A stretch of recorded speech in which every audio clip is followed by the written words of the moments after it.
প্রথমেই বলে রাখি, এটা কোনো প্রমোশনাল ভিডিও নয়। আমরা যারা কলকাতা নিউ টাউনে থাকি তাদের পক্ষে অনেকটা অসুবিধা হয় যে কোনো কিছু পাওয়ার জন্য, এই সোনার জিনিস, জামা কাপড়, এইসব। তার জন্যই এই ভিডিওটা।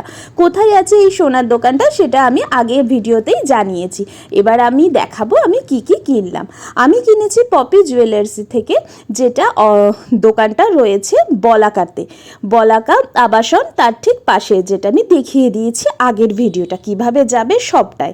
এবার আমি কিনেছি রূপোর দুটো জিনিস। আমার খুব শখের জিনিস, আমার খুব ভাল লাগে রূপোর জিনিস কিনতে। আর আমার হাতেও অনেক রূপোর আইটেমও রয়েছে। আর আমার হাতে পরলে পরে না রূপো খুব চকচক করে। দেখতেই পাচ্ছ রূপোর কিনেছি একটা আংটি, আর একটা যেটা কিনেছি এটা হচ্ছে রিসলেট, যেটা আমার খুব পছন্দ হয়েছে। দেখো কতটা সুন্দর লাগছে, আর এরকম স্লিক জিনিস পরতে আমার খুব ভাল লাগে। আর কি দাম, কত দাম সেটা যদি জানতে চাও অবশ্যই কমেন্টে জানিও, আমি তোমাদেরকে অবশ্যই রিপ্লাই দিয়ে দেবো।